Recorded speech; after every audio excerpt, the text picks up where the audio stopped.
Hey y'all, welcome back to Made It Out. Today I am with an actor who you might recognize from that show that everybody is talking about, The Pitt. It's Ayesha Harris, and she's also the one that everybody is thirsting over on TikTok. So if you're not watching, you should probably go watch this episode.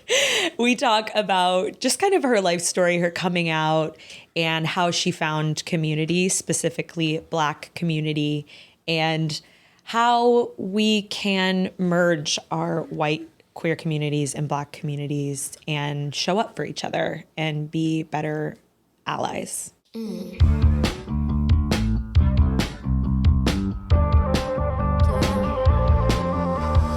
All right. Thank you so much for being here.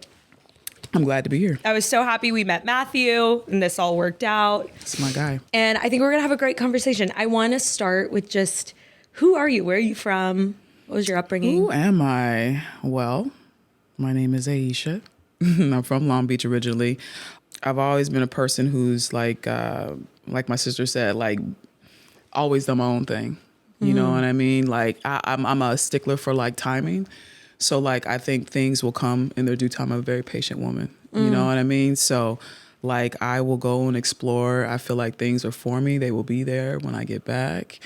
I'm very kind. I'm an extreme empath.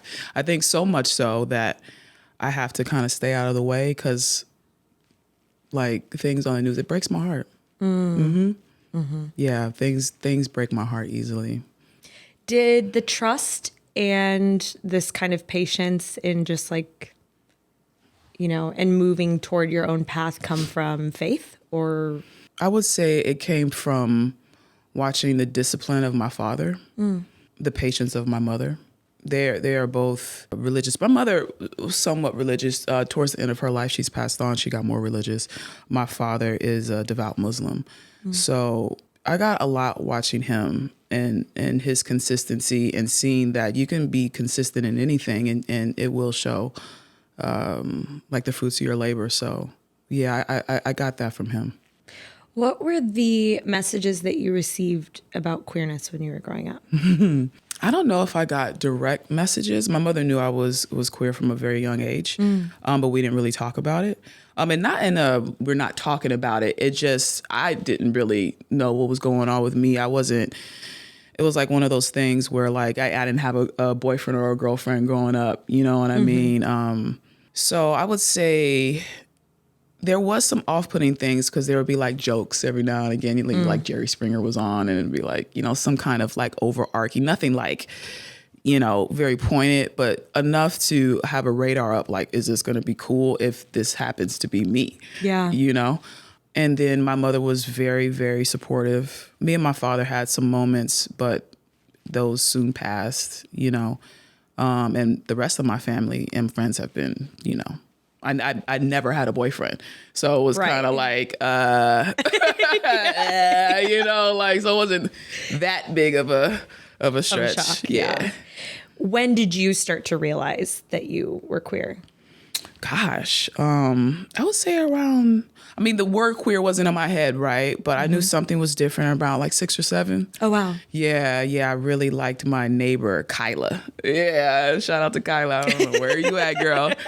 But we all have that neighbor. I still talk to my neighbor. Yeah, I mean, you know, you start young. I mean, just how like you know, if you're not gay or whatever, you start looking at your counterparts, I think, around that age in general.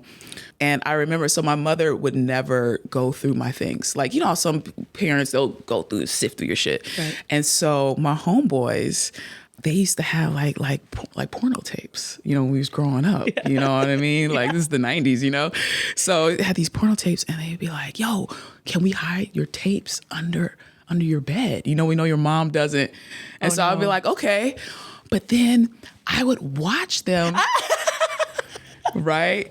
And I'd be like, what is this? And then it would be like a lesbian scene. And I'd be like, I don't want to watch this. And then I'd be like, rewinding it. It's on mute, you know? It's like, you're watching. I'm like, why do I want to watch this? And then, you know, then one little comes out. You're like, you know, somebody heard it. You know what I mean? Like, it's so ridiculous. So when I was a teenager, I started to realize, okay, like, this is what it is. Yeah. And then I came out when I was like, I think like 18 or 19, something like that. And you had good reception from like school and everything? Yeah. Again, you know, like I told a good friend of mine, Portia, I was like, I have something I have to tell you, you know, and she was doing her hair and all this other thing. She was like, what, girl? And I was like, I'm a lesbian. And this is exactly what she said. Duh. I love that I was response. like, okay. And she was just like, you know, you never, you know, had any boyfriends. She said, you cute, girl. Like, we know, you know. So friends and family, they were cool. And my grandmother, when I came out to her, she told me about how a lot of her homegirls growing up were gay. Oh, wow. But the caveat was they all got killed by their partners. Shut up. Yeah. And all these very dark stories that ensued after she would, like, it was crazy. By men or women? Yeah, no, by men. Because they found out? Mm-hmm. Or maybe they didn't find out. It was just like some bullshit story, but it was like like she named like 4 or 5 women and they were all met their demise by their male partner. That sends a lot of messages to you. Mm-hmm. Now I was grown, right. But it was just like my heart went out to those women because it was such a different time, you know? Yeah. You know, 50s, 40s, 60s, whenever that happened. So yeah, it's crazy. Wow. Yeah. I guess I've never really heard of like stories like that. I don't know. I've never, but I'm like hearing it. It's like, yeah, that probably like the anger coming all the from time. men. And yeah, that does make sense. All the time. So yeah. I know you owned a barbershop. Mm-hmm. What led you there to like creating this safe space? Did you feel like you lacked that? I wouldn't say I lacked it in my general universe, but at the barbershop, it was lacking big time. You know, like I always say, gay men, they fill the barbershop up. You know, they're getting their hair done once a week all the time. And they just didn't really have a place to kind of like come into full blossom, like talk shit, talk about where they're going, where they just came from. And so working with all straight men, or allegedly, I don't know what these guys are doing in their spare time. I saw an opening, and when I thought about having a barbershop, I didn't necessarily think gay barbershop, but I was gay, and then it was just me, and then you know my buddy Tasha, she came along, and she was gay, and then Aaron's gay, and then Paris gay, and then all of a sudden I was like, and then watching all the men come in droves, men and queer women, and I was like, oh, there might be something to this, you know what I mean? And the conversations, and I mean, it was like incredible, you know, and then people are coming from all parts of the city, and you know, and then my clients are like sending out all these like hashtags and creating pages for me and Google, and then all these people are coming, and you know, we shot a commercial with Lifetime and BET, and people want to like, you know, shoot films there. And then not to mention, which is the big caveat, is that as women in the barbershop, we have to be better than our male contemporaries, you know, because, oh, can a woman cut hair, which is silly, you know? And so you're usually like one of one in there, and you're usually the best barber in there. Right? So now I have a staff with all the best. Wow. And so, and like, yeah, my girls, they've won Emmys, opened their own shops, like have, you know, they cut all these celebrities, and they're incredible. Wow. Yeah. So you kind of found yourself fulfilling a need that it kind of came to you almost. Like literally, so we're on Fairfax, and I'm sitting, we had this bench outside, and all of a sudden, this guy drives by and waves at me. I said, guys, that was LeVar Burton. LeVar Burton just waved at me. So I was like, hi. 2 minutes later, he comes walking in the shop. He said, I heard about your shop. Wow. Can I get a haircut? And then LeVar starts coming to my barber, Aaron, like every Thursday at like 12:30. And I'll never forget, like, you know, LeVar said something like, this motherfucker. We said, LeVar Burton just cursed. Shit. Like, holy shit. Like, and LeVar was literally the only celebrity that came in there where everybody poured out to take a picture with him. Wow. Like, some people come in and be like, hey, how's it going? But like LeVar Burton, like, get out. So yeah, it was like a lot of really, really like beautiful moments in that shop that just, which I think is sad now that barbershops and salons, everything is like, everybody wants to work alone. You know, private shop. And, there's just so much camaraderie lost now. Yeah.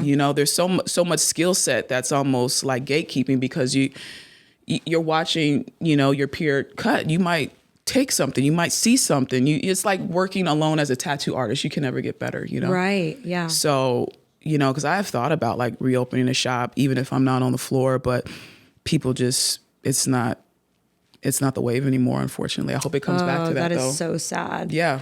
What were the differences in conversations in your shop than a regular barbershop? Like, tell me about a day there. I think if I really think about it, being gay is like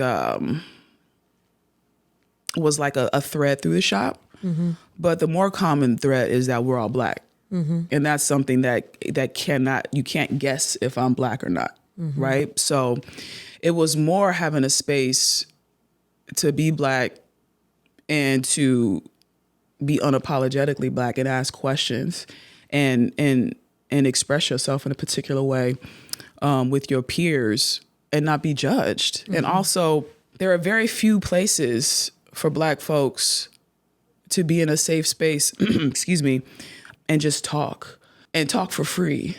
Mm. Okay, because like we have plenty of people just come in and just talk, because usually it's like you're going to the club, you're going to a bar, you're going to a party, you got to get dressed up, you got to do all these things to then, and then these little subtle barricades.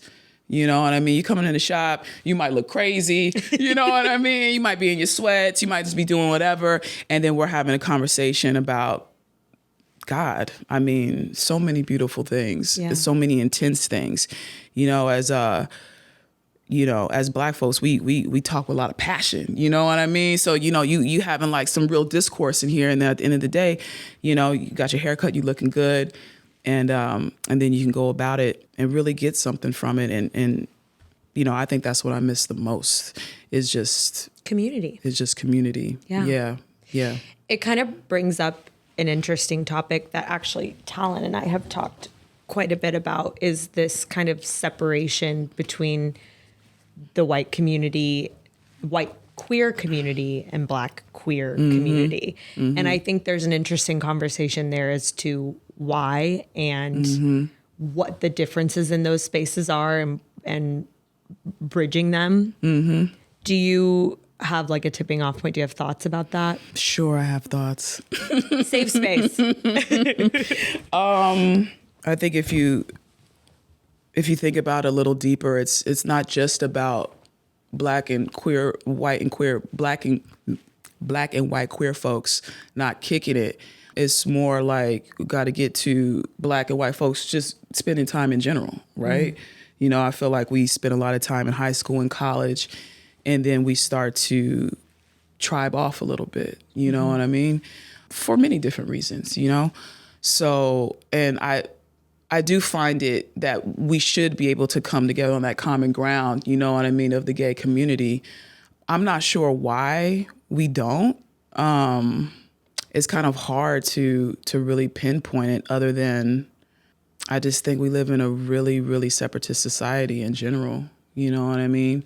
And I think where we think we could have like a middle ground, we don't. And I'm not sure why, to be honest. I can only speak as a Black queer woman, and, the divisiveness that is in my own community. Mm-hmm. And that maybe when something is already divided at its root, that maybe it's hard to splinter out and have more people come in when, if home ain't right, it's hard to have people over for a party, So. Yeah, that's interesting. I had a very specific kind of instance that made me very aware of this when I first came out. Okay. My best friend, who is like my whole heart, we spent every day together, every moment together before I met Mathilde. She's a Black woman. And when I met Mathilde, we stopped hanging out every day. And I came into this different life. Like I started dating someone and it was layered. Things were weird just because we were so tight. And then you get in a relationship and things change, Yep. And I had come into this community of lesbians, which I had never had before. It was like, Nice. oh my God, like my whole life is changing, and she is also a queer woman. And we had both been like looking for queer friends and, and a couple of months in, she wasn't coming around as much. And I was like, why, what's happening? Like, I want you to enjoy this with me and I want to have this together. Yeah. And at one point she said to me like, Mal, it's such a white space. And I like in that moment felt so bad because I hadn't even like recognized it. I hadn't even thought about that.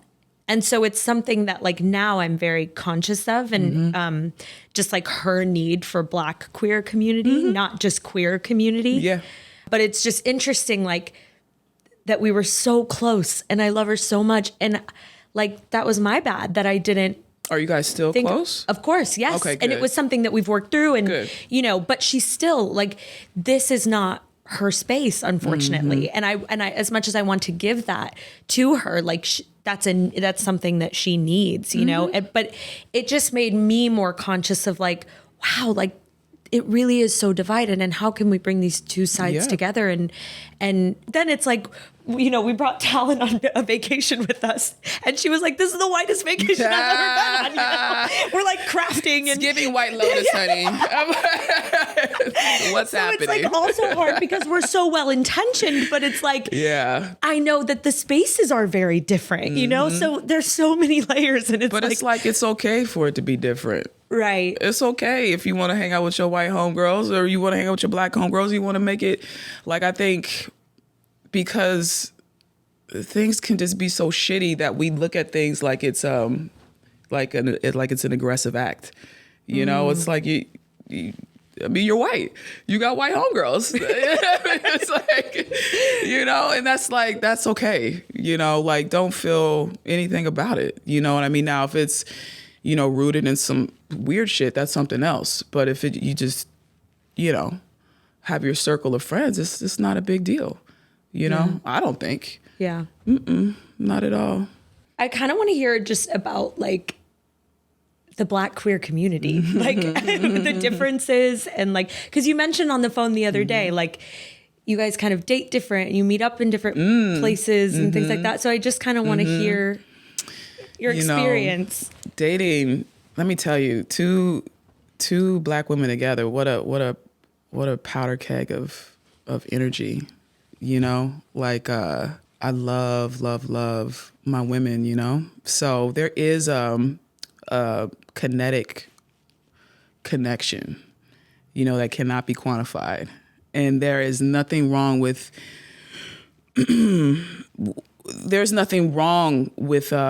dating whomever you may fall in love with, right? There is, though, a very special connection between two sisters. And so there is magic in the Black community. When they talk about Black love and whatnot, it's a beautiful thing.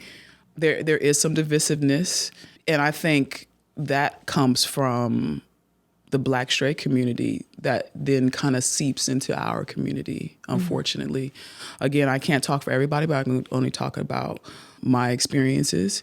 Like in our mask community, there is, it's come a long way, but there is some toxicity there that you can equate to, some of our straight brothers and how they treat women, and I think it's because like our dance with the straight community, like masculine women sometimes take on the traits of men, correct? Right?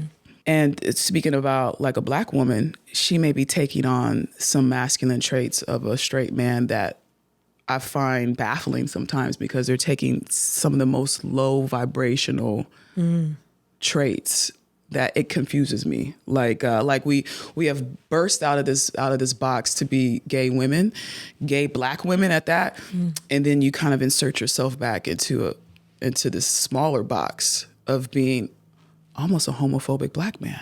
Interesting. Again, I can't talk for everybody. I'm only talking about my experiences, but I find it to be heartbreaking and fascinating all at the same time. I'm like, holy shit. Like, you like for myself, I just love women, right? So I've dated feminine women, more masculine women, athletic women, tall, short, thick, slim. Okay. My doors are open, girls. Yeah. But, the only one of those little pegs that can sometimes have a problem is if it's another masculine woman, which is, I find to be strange. I wonder if it's just like an insecurity or something, like, or this need to prove masculinity. I don't think people completely accept gay men. And so then you see two women and that maybe you aesthetically see as more masculine, and then it's somehow lesser than. Right. You know what I mean? Like in some particular way, like two masculine women in love, it's mirroring too much of a male homosexual relationship. And I don't think people are completely at ease with that, at least in my community. And I'm not saying that we're like stuck in some time capsule, but there is some heavy homophobia still in the Black gay community, and I think it seeps over into the stud community, you know, and it's just like, these are clothes. Right. You know what I mean? Like, masculinity is, I mean, I don't even know if we could really have a definition outside of, you know, things that aren't, masculinity is a vibe, it's an energy, you know, not necessarily you're buff, you got a beard, you know, those are just, you know, qualities that men have. So right. It's interesting. Yeah. We had ER Fight Master on the couch, and they said that masculinity is like the protector energy, and like the safety energy, and like nothing to do with clothes or anything. No. It's like you're right. It is like this more. It's just a certain frequency or vibration. 100%. Yeah. 100%. I think there's a lot of people who could maybe be happy with each other, but you know, she got on basketball shorts, so I can't do it. Yeah. Sorry, you're out. You know, so it's strange. So true. Yeah. How do you think that we can make tangible strides in showing up for each other? People got to show up for themselves. People got to show up for themselves first. I don't think people know how to do that on a mass scale. I think people show up for other people. I think people show up for all kinds of shit that has nothing to do with them. Negativity. You might see somebody have more passion about somebody they don't know and have no passion for their own life. You know what I mean? Like, you ever hear somebody on like the internet and they'll make a post about how they don't give a fuck. You clearly give a fuck. You're making a post, you know?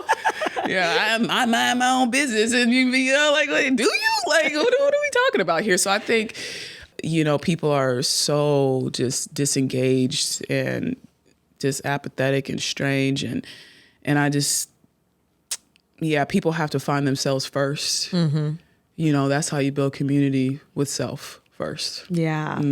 Wow, that is so true, because you can't really align the right type of you wouldn't even know what to look for. Yeah.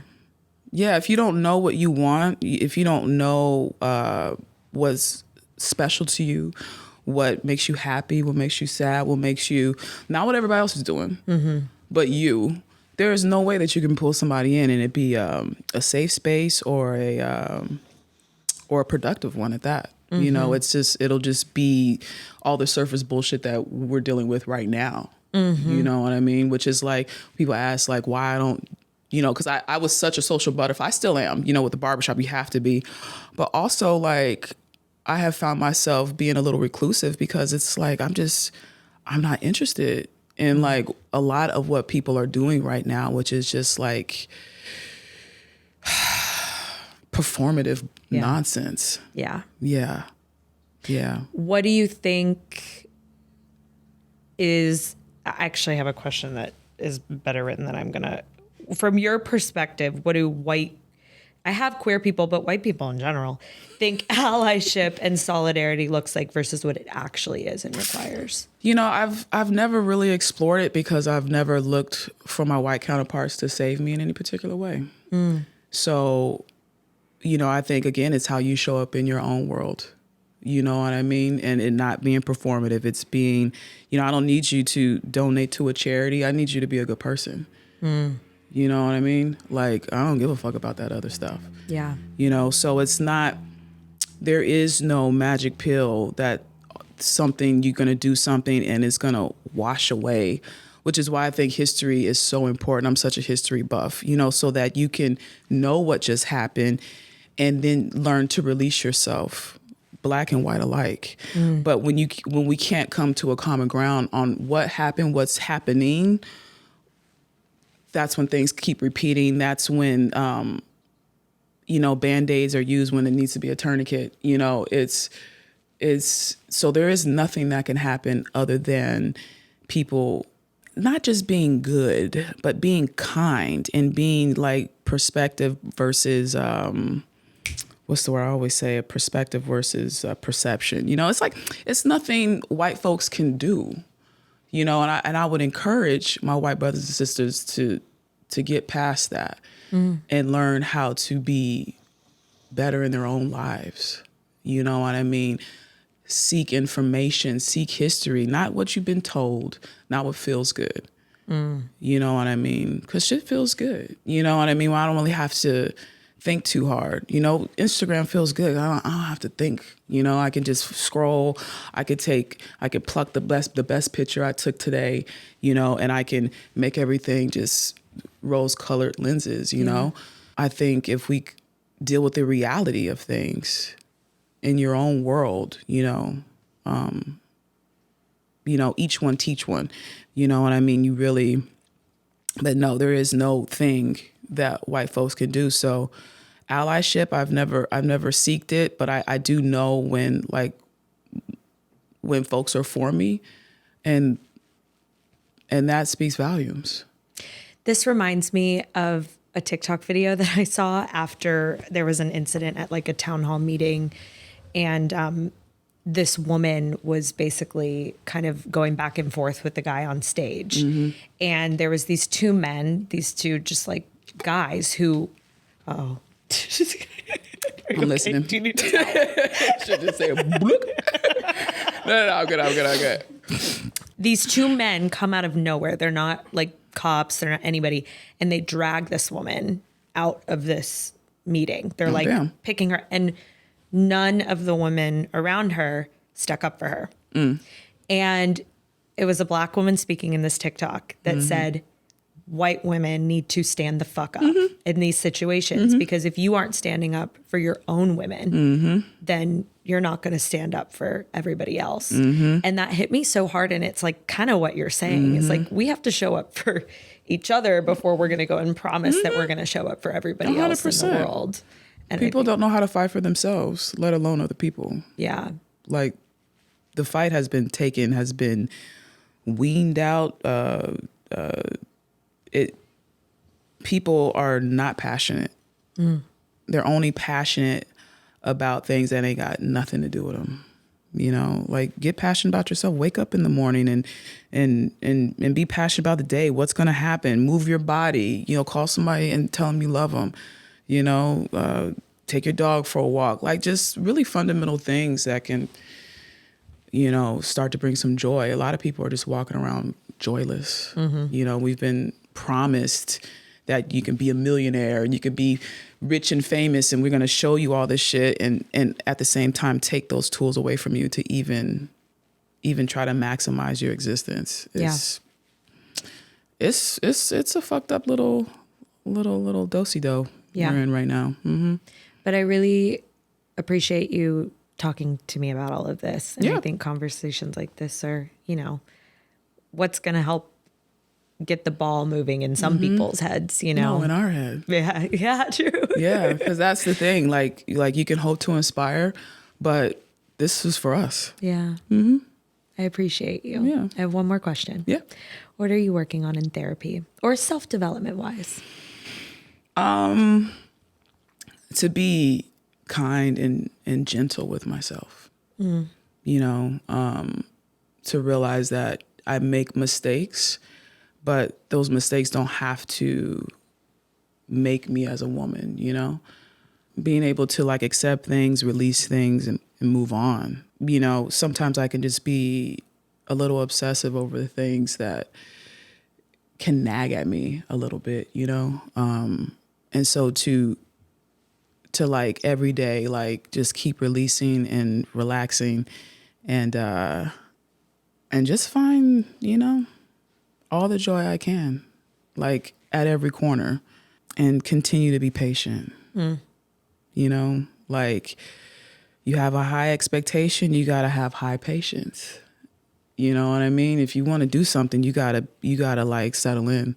So yeah, continuing to like, you know, settle in like every day. Just keep at it. And that's where I'm at right now. Stay the course. Stay the course. That's a great reminder. I like that. Stay the course. I love that. Thank you for being here. Can you please tell people where to find you? Where to find me? I don't know. Right here on this couch. I guess. No, watch the Pit. Wrong answer. Oh yeah, right. Yo, because sometimes like now I'm going out and like people are recognizing me, and I'm like, guess I gotta retire these old shitty sweats.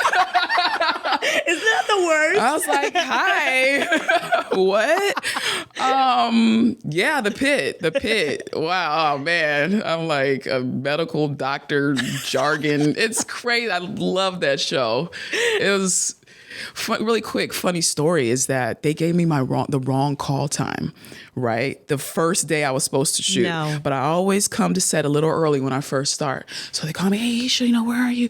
I was like, I'm actually very close. They're like, thank God. Soon as I get in, they put me in makeup, they put me in clothes. When I get to set, Noah's standing there. They've already done blocking rehearsal. They were like, bitch, action. Like action. Like. So you wung it. My first line is, put me in, coach. And so my homegirl was like, oh my God, I wasn't expecting so much beauty. I said, I didn't have a chance to run off anything. I came out beat. Like, what do you need? So yeah, the Pit and you know, maybe something else pretty soon, but you know, I love it. We'll see. I would not be shocked. Yeah, it's going really good. Okay, we play a game. Okay. It's called You Haul or You Ghost. Oh, I remember you. Yes. Okay. So she's perfect in every way except for this one possibly weird quirk. Okay. She licks her fingers at the end of every meal. I mean, are we eating barbecue? Are we eating barbecue? I guess. Every meal. It's all the time. We're eating ramen and somehow she's licking her fingers. Maybe. Okay, like disgustingly like there's shit on it and she's got to get it off. And am I U-hauling or ghosting off of that? Are you U-hauling or ghosting? I mean, I just met her. Perfect in every other way. Like, this is your dream girl. It's like, you're like, oh my God, how does she check all of these boxes? But then you're at your meal. I don't think anybody's perfect. I'm taking her. All right. I like that. Yeah. I guess this one's kind of small. Yeah. I mean, licking your fingers and give me something else, you know, because it'll have to be something. I mean, she's perfect in every way. Mm-hmm. Yeah, I'm taking the liquor. No pun intended. That's fair. Sometimes when I eat Doritos, that's me. I mean, you have to Cheetos? lick your fingers. I mean, that would be so that now the opposite is she wipes her hands after every fucking thing she does. That's a no-go for me. Okay, like we're eating Doritos and you're rubbing the cheese in. You're trying to, come on, bitch. Like, just lick your fucking finger. Lick your fucking fingers. Yeah. Too. She's a lesbian. You're supposed to be, in the business of licking. I don't know if that was supposed to. Okay, what about this one? She starts the wave at every crowd event you go to. I'm out. You don't like the wave? No, I go to places where I can sit. It's like in general, and like she just doing it. We weren't meant to be. All right. Nope. That's a very That's an easy specific one. Energy. That's Mathilde. Yeah, Mathilde is doing the wave. I gotta be swayed out. Do the wave. The wave.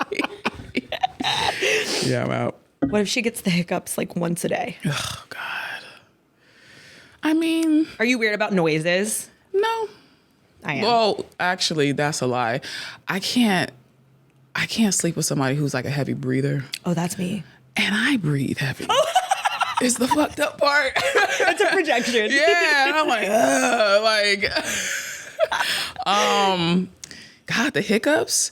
I mean, does she have like acid reflux or? That's why I get them. I get them a lot. Maybe we could help her out. I'm taking the hiccups. You're taking it. Okay, so it's just the wave. Just that really the wave. Bothers you. Yeah, sit down. All right, that's fair. Sit down. Oh, I love that. Thank y'all for listening to today's episode. As always, help us spread the gay agenda by writing an Apple review, rating us on Spotify, and sharing with everyone you've ever met. And if you haven't yet, join our subscription community, Made It In, for exclusive Made It Out media shows, content, and chat rooms at madeitout.supercast.com. Made It Out is produced by Matilde Jordan and worked on solely by lesbians. You must choke me out or I will think you're soft. Ow, ow, ow, that hurts.